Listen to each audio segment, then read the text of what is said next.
enter. Nah, di sini yang pertama kita akan lihat adalah software license-nya ya. Kita pilih yes untuk membaca ya.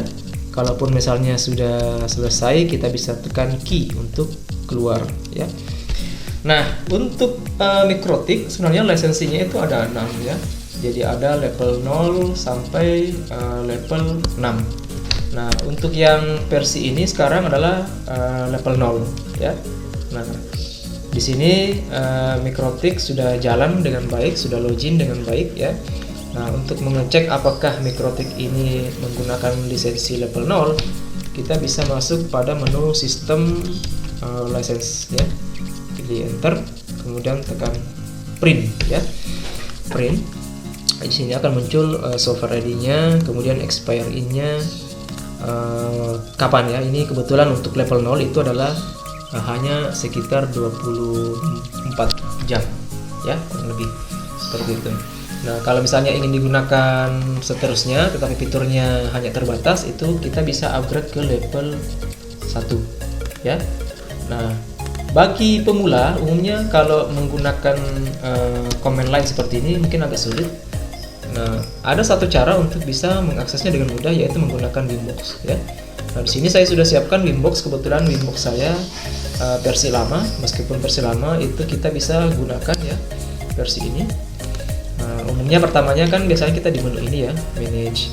Nah, kemudian kita bisa pilih menu Neighbor untuk men-scan apakah ada Mikrotik di sekitar kita ya, yang terhubung ke jaringan yang sama dengan laptop kita.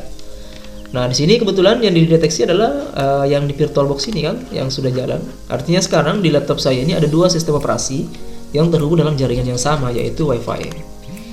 Ya, jadi terhubung semua ke Smart Inovasi. Nah, untuk mengaksesnya, ini kita bisa remote menggunakan MAC address. Jadi ada namanya MAC address, atau menggunakan IP ketika Mikrotik ini sudah di set IP. Tapi umumnya pertama kali install ya, setelah install kita biasanya akan mengakses menggunakan MAC address melalui Vimbox. Kebetulan Vimbox yang saya gunakan adalah versi 3.18. Oke, saya coba pilih MAC address, kemudian klik connect. Maka akan muncul tampilan dari Vimbox ini ya, yang sudah login. Nah, di sini kalau kita lihat router has no software key ya. Ini kita bisa lihat bahwa ini menggunakan level 0 ya. Ini level 0 dengan software ID ini. Jadi kalau misalnya mau di-upgrade ya sisa di-update lisensinya saja ya. Jadi Mikrotik itu seperti yang saya sampaikan tadi memiliki lisensi ada sampai level 6 ya. Kalau kita browsing ya di internet, searching lisensinya, maka kita akan banyak mendapatkan gambar-gambar terkait dengan license dari Mikrotik itu sendiri ya. Contoh di sini kalau kita perhatikan gambar yang ini saja ya. Ya. Ini ada lisensi dari Mikrotik, ada level 0 sampai level 6 ya. Nah, kalau kita lihat ya, yang kita gunakan sekarang ini adalah level 0 ya, trial ya. Masih trial ya. Jadi itu ada keterbatasan dari segi fitur. Ini ada 24 jam untuk trial ya.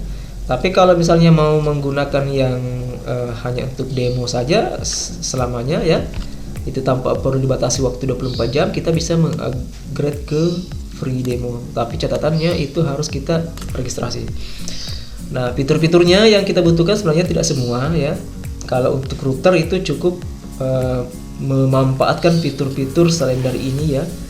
Jadi ada routing statik saja ya kita butuhkan. Nah, umumnya kalau sudah dalam bentuk perangkat, biasanya lisensinya itu sudah melekat dari level 4 sampai level 6 gitu ya.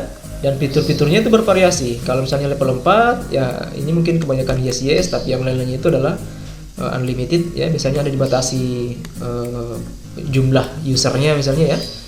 Kalau yang sudah level 6 itu dia sudah full user kayak gitu. Nah, contoh misalnya kita masuk ke hardware tadi ya, kita bisa lihat perangkat jenis Mikrotik yang pertama tadi ya. Di sini ada tertulis L4.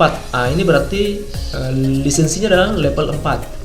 Nah, berarti fitur yang tersedia itu adalah yang ini ya, untuk wireless ISP ya, dengan rentang harga ya estimasinya ya sekitar $45 ya, itu variasi saja ya. Nah, seperti itu. Nah, untuk keterbatasan fiturnya ya paling hanya ini saja. Nah, gitu kan, seperti itu. Jadi ini untuk lisensi. Nah, sekarang kita coba masuk di beberapa menu-menu yang ada pada MikroTik. Nah, sebenarnya tidak semua ya yang kita butuhkan, karena MikroTik ini full fitur ya, bahkan sudah mendukung sampai perangkat seperti LoRa ya. Ini LoRa sekarang lagi tren juga untuk koneksi yang bandwidthnya kecil ya, untuk mengontrol. Kemudian ada juga fitur-fitur seperti wireless, tetapi yang terkenal di MikroTik itu adalah menu untuk manajemen bandwidth. Nah, di menu queue list ya. Kemudian ada juga menu untuk pengaturan hotspot ya. Umumnya dua ini fitur andalan dari MikroTik pada segmen industri-industri kecil ya, seperti kafe ya, hotel ya, dan lain-lain. Nah, ini sangat bermanfaat ya.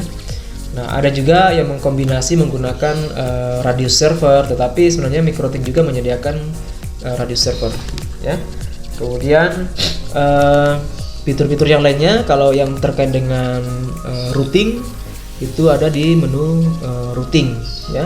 Kemudian untuk pengaturan VPN ya, ini semua ada di menu PPP ya. Semua mendukung baik itu OpenVPN ya, PPOE ya, hingga PPTP ya, itu didukung oleh MikroTik ya. Nah, untuk skema dasarnya ya, kalau kita misalnya ingin menggambarkan sebuah jaringan dan MikroTik itu posisinya di mana, saya bisa gambarkan seperti ini ya. Kita coba buka Paint ya. Ibaratnya ya, gambar yang bundar ini adalah sebuah MikroTik, ini adalah sebuah switch ya, kemudian ini adalah perangkat klien ya. Nah, kemudian terkoneksi ke switch kayak gini kan biasanya. Ya, saya gambar dulu. Kemudian dari switch itu biasanya terhubung ke perangkat seperti router ya. Jadi ini biasanya router. Kemudian kita terhubungnya ke internet. Nah, kayak gini. Nah, inilah yang saya maksud dengan interface ya. Jadi minimal 2 ya. Kenapa? Karena 2 network yang harus kita hubungkan ya. Ini skema dasar yang paling sering kita gunakan pada industri kecil ya. Misalnya koneksinya menggunakan IndiHome ya, atau Excel Home ya. Nah, ini contoh misalnya network LAN kita, kemudian ini adalah internet ya. Nah, otomatis untuk memanajemen network LAN kita ya, misalnya di sini jumlah komputer kita ada sekitar 50 unit ya. Ini kita bisa manage menggunakan perangkat seperti MikroTik. Nah, MikroTiknya ini bisa difungsikan juga sebagai router atau sebagai manajemen bandwidth, sehingga bandwidth yang akan diakses ke internet ya, ke sini ya, ke internet, itu bisa dibatasi atau bisa diatur menggunakan MikroTik ya. Apakah itu pembatasannya menggunakan IP ya, atau bisa menggunakan service aplikasi ya, seperti itu. Nah, untuk skema dasar ini ya, umumnya kita biasa mengistilahkan interface ini dengan Ether ya. Jadi anggaplah Ether 1 yang terhubung ke internet, kemudian Ether 2 inilah yang terhubung ke network LAN kita ya. Jadi network LAN kita ini bisa juga ada semacam perangkat WiFi ya yang terhubung ya. Misalnya ini terkonek, ini WiFi-nya ya, ini ada antena misalnya. Kemudian kita memiliki perangkat-perangkat seperti smartphone ya, laptop ya, seperti itu terkonek ke perangkat-perangkat WiFi ya, ke sini. Nah, ini ya contohnya ya. Nah, bagaimana cara melihat interface ya yang ada pada MikroTik ini? Kita bisa masuk di menu Winbox, di menu interface. Nah, ini tadi yang muncul ya. Kenapa bisa muncul 2? Karena kita sudah men-set di VirtualBox tadi di bagian pengaturan khusus untuk jaringan, itu kita mengaktifkan 2 interface ya. Satu interface-nya itu Ether 1. Kenapa ini ada traffic? Ya karena yang inilah yang terkonek ke internet. Kalaupun misalnya saya punya ada jaringan LAN ya, maka traffic juga ini akan terbaca ya. Kita bisa klik double kalau mau lihat trafficnya secara grafik, ini akan real time kelihatannya, berapa TX-nya, berapa RX-nya ya. Kemudian kita bisa lihat paket yang lewat ya, berapa paket per second ya. Nah, itu semua akan kelihatan di sini. Nah, langkah awalnya sebenarnya cukup mudah ya kalau kita ingin membuat sebuah apa istilahnya, server gateway ya orang sebutnya, atau orang menyebutnya sebagai router ya. Router, langkah dasarnya sebenarnya kita hanya menerapkan yang dinamakan routing default saja ya. Jadi routing defaultnya ke internet saja ya, dimana routing default itu cuma satu arah saja, arahnya diarahkan ke 0.0.0/0. Artinya apapun jaringan yang ada di internet ini itu didefinisikan semua sebagai 0.0.0/0 gitu ya. Sedangkan network LAN ini biasanya kan lebih spesifik, misalnya 192, 128, 1.0/4. Maka untuk pengaturan router ini biasanya kita akan men-set network ini secara default akan connect ke sini ya. Jadi caranya cukup mudah. Kita bisa masuk di menu interface, kita lihat di sini interface-nya. Masuk dulu di menu IP address. Kita beri IP setiap interface. Misalnya untuk address yang pertama ini adalah ke arah internet ya, 1 titik misalnya 2 ya. Kita bisa menggunakan /24 ya, atau menambahkan network ya. Kemudian kalau kita lihat di sini, kita klik OK. Ini akan larinya ke ether 1. Kita tambah IP lagi, misalnya untuk network LAN kita ya. Misalnya kita menggunakan 10.1/24, kita arahkan ke ether 2. Klik OK. Nah, maka akan terbentuk dua IP address di masing-masing interface ya, ether 2 dengan ether 1. Langkah berikutnya adalah pengaturan IP route ya. Disinilah kita akan menambahkan satu default routing ya.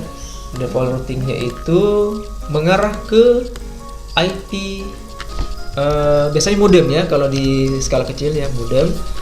Karena kita kebetulan menggunakan IP-nya di MikroTik 1.2 dan umumnya modem menggunakan IP 1.1, maka gateway-nya itu akan mengarah ke 1.1 default routing ke semua network ya.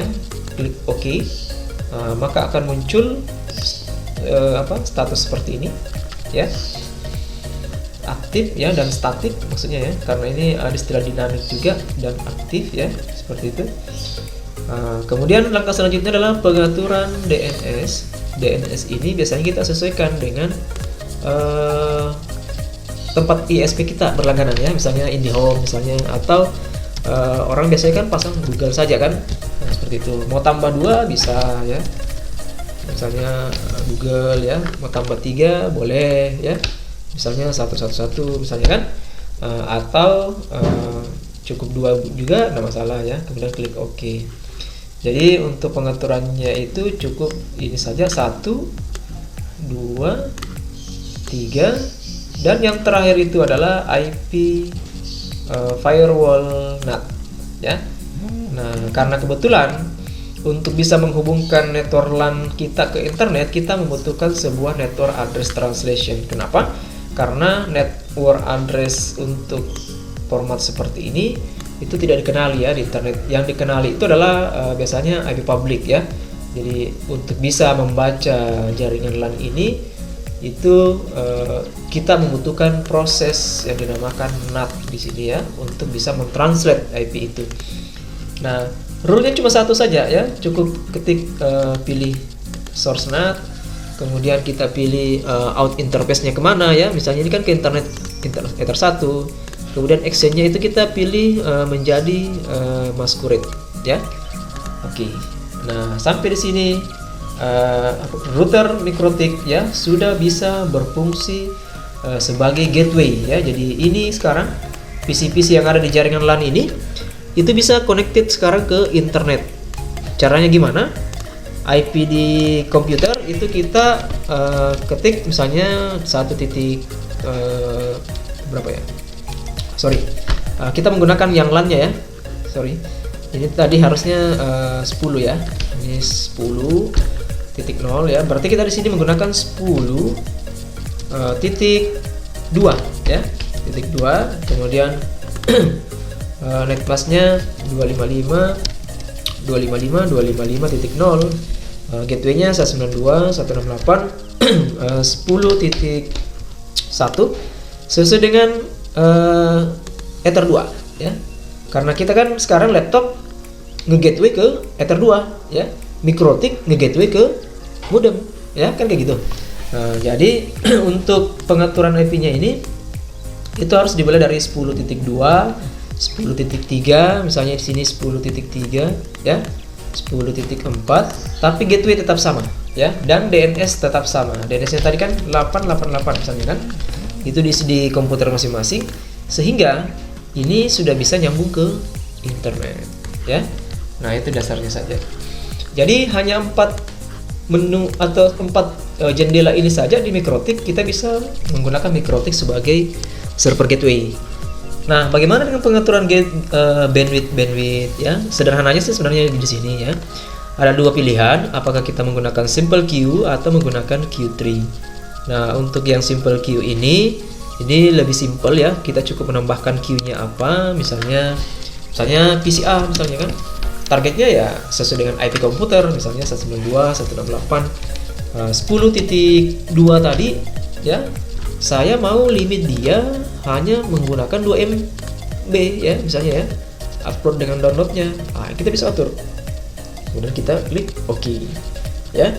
Nah, trafficnya itu akan kelihatan di sini ya, berapa pemakaiannya. Dan sebentar kalau misalnya sudah full mau sampai 2M, maka indikatornya ini akan berubah menjadi warna merah ya.